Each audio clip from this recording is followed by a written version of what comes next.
एका पुस्तकाचं काम सुरू आहे, याचं अजून शीर्षक ठरायचं आहे. ते आहे प्राध्यापक पुरुषोत्तम देशमुख. हे इंग्रजीचे प्राध्यापक होते. नंदिनी देशमुख यांचे हे भाऊ आहेत. यांचं प्रख्यात पुस्तक टी.एस. इलियट फोर क्वार्टेट्स जे पद्मगंधाने काढलं होतं, हे एक छोटेखानी पुस्तक, हे आठवत असेल तुम्हाला. तर हे भारतीयांचं इंग्रजी किंवा भारतीय वंशाचे इंग्रजी साहित्यिक अशा स्वरूपाचं ते पुस्तक आहे. त्यातले काही लेख थोडे थोडे मी वाचतो आजपासून. आज हा माझ्यासमोर आहे भारतीयत्वाची संकल्पना आणि भारतीय इंग्रजी साहित्य. कोणीही व्यक्ती भारतात जन्मली असेल, भारताची नागरिक असेल आणि भारतातल्याच हवा, पाणी आणि अन्नावर वाढली असेल तर ती भारतीय आहे असं म्हणता येईल. अशा व्यक्तीकडे प्राचीन भारतीय परंपरा, संस्कृती, चालीरीती, पुराणं, भाषा, साहित्य, इतिहास आणि भूगोलाचा वारसा चालत आलेला असतो. हा वारसा आणि जीवनशैली त्या व्यक्तीनं इच्छेनं अनिच्छेनं कळत नकळत स्वीकारलेली असते. मागची पिढी हा वारसा नव्या पिढीला देत असते. प्रत्येक नवी पिढी हा वारसा स्वीकारते, जपते, स्वतःची भर त्यात घालते. कालबाह्य असेल ते फेकून देते आणि ते पुढच्या पिढीकडे सुपूर्द करते. आणि हे अखंडपणे चालू असतं. अशा प्रकारे नव्या परंपराही सुरू होतात. हे फक्त दैनंदिन जीवनातच होत असतं असं नाही, तर शेती, व्यापार, संस्कृती, भाषा, साहित्य, पोशाखाच्या पद्धती, खाद्यपेयांची आवड निवड या बाबतीतही होत असतं. काही जुन्या आणि चांगल्या गोष्टी कायम राहतात आणि नवीन निर्माण होतात. उत्क्रांतीही होत असते आणि क्रांतीही होत असते, पण मूळ चौकट ही नेहमी कायम राहते. भारतीय परंपरा आणि संस्कृती अशा प्रकारे सतत बदलत्या आणि तरी चिरस्थायी आहेत. अर्थात हे भारतातच होतं असं नाही, इतर देशातही होतच असतं. पण भारताची काही खास आणि असामान्य वैशिष्ट्ये आहेत. एक, लवचिकपणा आणि नाविन्याचं स्वागत करण्याची वृत्ती असल्याने आपली संस्कृती अधिक समृद्ध आणि आकर्षक बनली आहे. आपण प्राचीन साहित्य, कला यांचा सन्मान करतो, तसाच सर्वच क्षेत्रातील आधुनिकतेचाही स्वीकार करत असतो. 2, पावित्र्याचं तत्त्व आपण मानतो. 3, सूर्य, चंद्र, ग्रहतारे, पिंपळ, वड, नारळ असे वृक्ष, भूमी, पर्वत, नद्या, समुद्र यांच्यावर भारतीयांची श्रद्धा आहे. 4, ईश्वरावर तर श्रद्धा आहेच, पण आईवडील, स्त्रिया, इतर वडीलधाऱ्यांविषयी आदरभावना आपल्या मनात असते. 5, अध्यात्म, साधुसंत, उपवास, त्याग यांच्यावर भारतीयांची भिस्त असते. 6, सरस्वती, गणपती या विद्येच्या तर लक्ष्मी ही संपत्तीची देवता त्यांना पूजनीय असते. 7, भारतीयांना सण समारंभ तेवढेच महत्त्वाचे वाटतात. सत्य, शिव आणि सुंदर असं जे जे आहे ते सर्व त्यांना आदरणीय वाटतं. भारतीयत्वाची चर्चा करताना इंग्रजीचे सुविख्यात प्राध्यापक, समीक्षक आणि पुरस्कर्ते डॉक्टर V.K. गोकाक, विनायक कृष्ण गोकाक म्हणतात की शैली, संवाद, शब्दप्रयोग, कथानक, प्रतिमा, वाङ्मय प्रकार, आंतररचना, गूढता, संवेदनशीलता ही भारतीय इंग्रजी वाङ्मयाची प्रमुख वैशिष्ट्ये आहेत. या सर्वांमधून या वाङ्मयाचं भारतीयत्व म्हणजे देशीपणा स्पष्ट होतो. आणि उदाहरणादाखल ते डॉक्टर सर्वपल्ली राधाकृष्णन, श्री अरविंद, राजाराव यांचे संदर्भ देतात. या 3 लेखकांनी 3 वाङ्मय प्रकारांचं लेखन केलं आहे, अनुक्रमे गद्य, काव्य आणि कादंबरी. आपापल्या मातृभाषेत सर्वज्ञात असलेल्या म्हणी, वाक्प्रचारांचा ते आपल्या इंग्रजी लिखाणात उपयोग करतात आणि त्याद्वारे ते ज्या वातावरणात वाढले त्या वातावरणावर प्रकाश पडतो. डॉक्टर राधाकृष्णन संस्कृत शब्दांचा जास्त वापर करतात. अरविंदांची सावित्री तर महाकाव्यच आहे आणि ते मिल्टनच्या पॅराडाईज लॉस्ट सारख्या महाकाव्याच्या तोलामोलाचं आहे. कादंबरीकार राजाराव शहरी आणि ग्रामीण लोकांच्या बोलीभाषेतच लिहितात, त्यामुळे त्यांच्या कथा ओळखीच्या आणि पात्र आपल्या अवतीभोवती असल्यासारखी वाटतात. जॉन ऑलिव्हर पेरी या प्रसिद्ध समीक्षकाच्या मते भारतीयत्व हे लेखकाच्या काळातील स्थूल सांस्कृतिक आणि वैयक्तिक जाणीवा नेणीवा, सामाजिक आणि वाङ्मयीन व्यक्तिमत्व यांच्याशी संबंधित असतं. म्हणून भारतीयत्वाची व्याख्या करताना लेखकाच्या मानसिकतेचाही विचार करायला हवा असं ते म्हणतात, कारण तो समाज आणि पर्यायाने राष्ट्राचाही अविभाज्य घटक असतो. एम. टेन या फ्रेंच वाङ्मयाच्या इतिहासकारानंही असंच प्रतिपादन केलं आहे. कोणत्याही भाषेतलं श्रेष्ठ साहित्य वंश, रेस, द रेस, देश,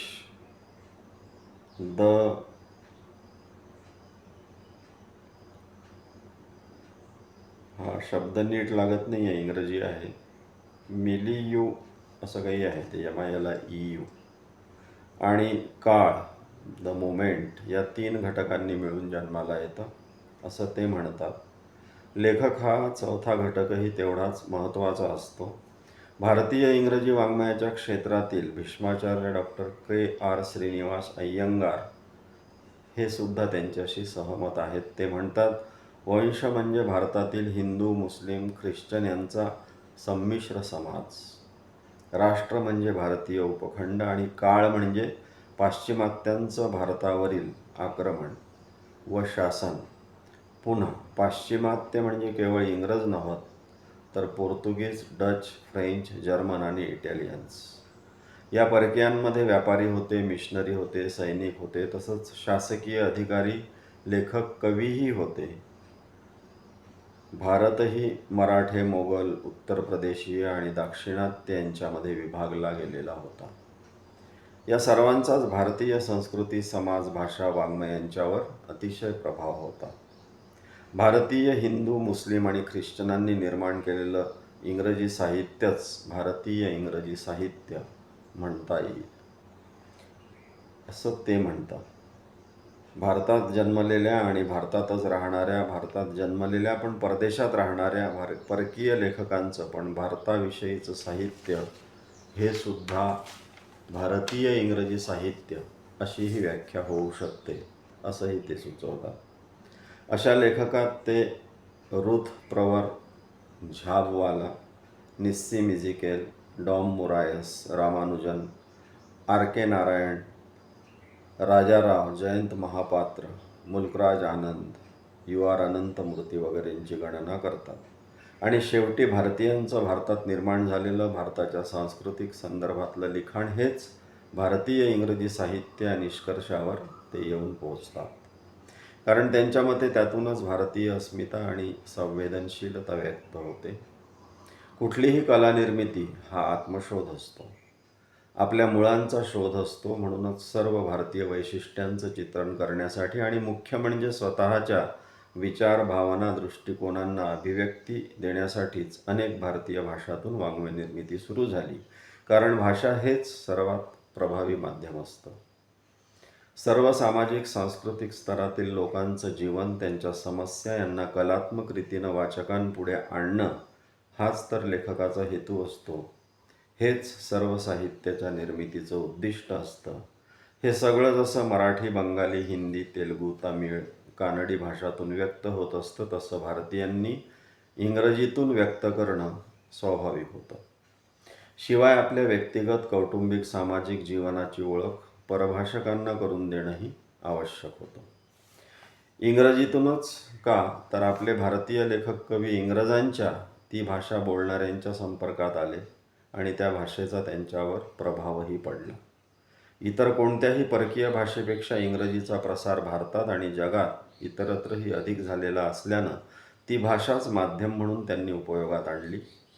यामध्ये इंग्रजांचं अनुकरण करणं हा जसा विचार असू शकतो, तसा आम्हीही इंग्रजीतून लिहू शकतो हा आविर्भावही असू शकतो. त्याचबरोबर भारतात इतक्या भाषा बोलल्या व लिहिल्या जातात, एका प्रदेशातील भाषा दुसऱ्या प्रदेशातल्या माणसाला समजतेच असं नाही. उदाहरणार्थ तमिळ वा कानडी भाषा महाराष्ट्रीय माणसाला समजत नाही. हिंदी भाषा सर्वांनी बोलायला हवी, पण तसंही होत नाही. म्हणून हिंदीपेक्षा किंवा हिंदीऐवजी इंग्रजी भाषाच सोपी वाटते. यामुळंही इंग्रजीतून लेखन सुरू झालं असावं. पण म्हणून भारतीयांचं इंग्रजी लेखन इंग्रजांची केवळ नक्कल आहे, हे लेखन दुय्यम दर्जाचं आहे, असं मानणं अन्यायकारक आहे. तसं पाहिलं तर जगात कोणतीच गोष्ट अस्सल ओरिजिनल नसते असं म्हणतात. जशी कुठलीच फॅशन नवीन असते, तसं हे साहित्य बाणगुळासारखं असल्याचं काही जण मानतात. मॅथ्यू आर्नॉल्ड इन ए सारी अशी ही त्याची संभावना काहींनी केली आहे. Doctor KR. श्रीनिवास अय्यंगार म्हणतात त्याप्रमाणे अनेक भारतीय ज्या भाषेत बोलतात त्या भाषेतलीच ती निर्मिती आहे.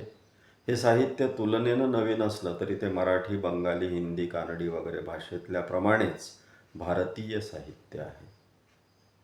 किंबहुना ते अखिल भारतीय साहित्याचा एक अविभाज्य भाग आहे. ज्याच्याकडे नाव घेण्यासारखी प्रतिभा आणि सर्जनशीलता आहे, सांगण्यासारखं काही आहे, आणि तेही इंग्रजी भाषेतून, असा लेखकच इंग्रजीतून लिहित आला आहे. आर्थर कोसलर, इब्सेन, शॉ यांच्याप्रमाणेच थोडंफार प्रचारकी लिहिणारेही काही भारतीय इंग्रजी लेखक असतील, पण अस्सल प्रतिभा आणि सर्जनशीलता असणारेही खूप लेखक आहेत. त्यांच्याकडे कलात्मकता तशीच उत्कृष्ट भाषाशैलीही आहे. या गुणांच्या जोरावर अनेकांनी श्रेष्ठ साहित्य निर्मिती केलेली आहे. उत्तम इंग्रजीतून भारतीय संस्कृतीचं मनोज्ञ तरी वास्तववादी दर्शन घडवीत भारताच्या विविध प्रदेशातील कथा आणि पात्र त्यांनी निर्माण केली आहेत.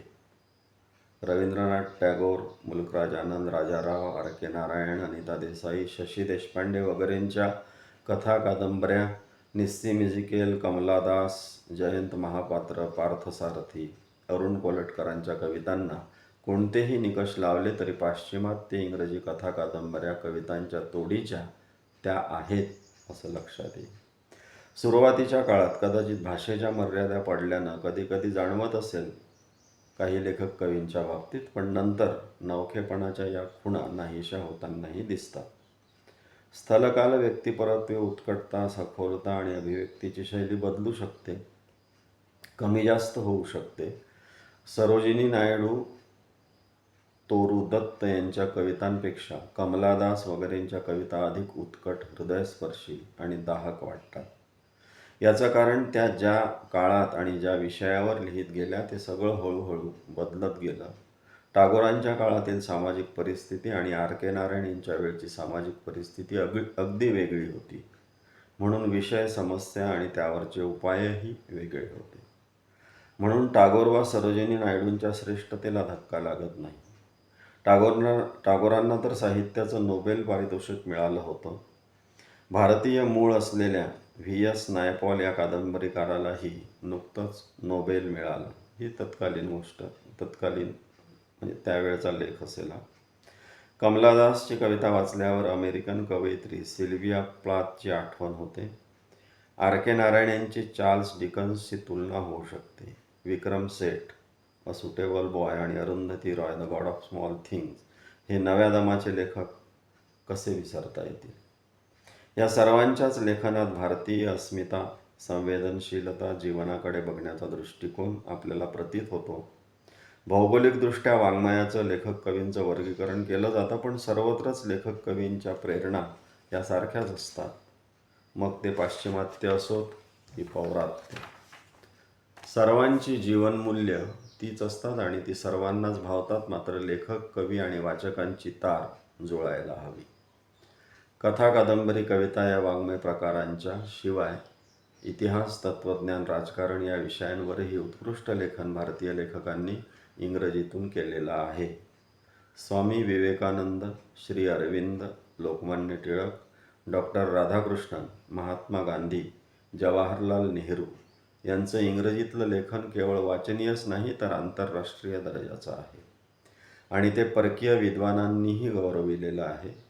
श्री अरविंदांचंच द लाईफ डिव्हाइन, टिळकांचं ओरायन, डॉक्टर राधाकृष्णन यांची वेदांवरील भाष्य, गांधींचं आत्मचरित्र, माझे सत्याचे प्रयोग, पंडित नेहरूंची ऑटोबायोग्राफी आणि डिस्कवरी ऑफ इंडिया वगैरे भारतीयांची इंग्रजीतील उत्कृष्ट ग्रंथसंपदा आहे. त्यांनी भारतीय तत्त्वज्ञान, संस्कृती, समाज, अध्यात्म यांची ओळख जगाला करून दिली. हे सर्वजण व्यवसायानं लेखक नव्हते, पण उच्च शिक्षित आणि बहुश्रुत होते आणि इंग्रजीवर त्यांचं प्रभुत्व होतं. भारतात हिंदीप्रमाणेच इंग्रजीही जोडभाषा म्हणून उपयोगात येत असल्यानं समाजात वैचारिक देवाणघेवाण वाढण्यास मदतच झाली. अनेक परदेशी वाचक भारताला आणि भारतीयांना समजून घेऊ शकले ते या वाङ्मयांमुळंच. ब्रिटिश, अमेरिकन, ऑस्ट्रेलियन, आफ्रिकन अशी इंग्रजीची विविध रूपं निर्माण झाली, तशी भारतीय इंग्रजी, इंडियन इंग्लिश हे सुद्धा रूप तयार झालं आणि स्वीकारलंही गेलं.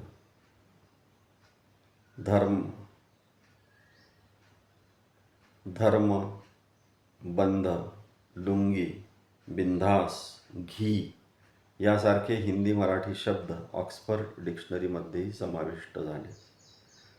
बऱ्याच परदेशी विद्यापीठांमधून भारतीय इंग्रजी साहित्य हा विषय आता अभ्यासला जातो.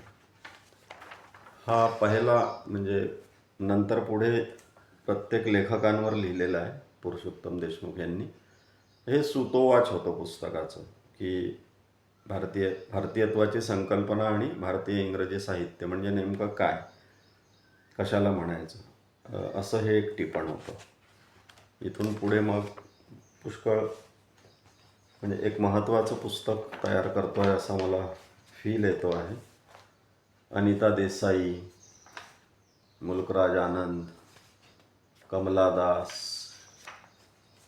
असे मग बरीच टिपणं याच्यामध्ये, आर के नारायण, ही क्रमशः मी काही यातली वाचून दाखवेन. या पुस्तकाला नाव काय द्यायचं हा एक थोडा प्रश्न सुरू आहे.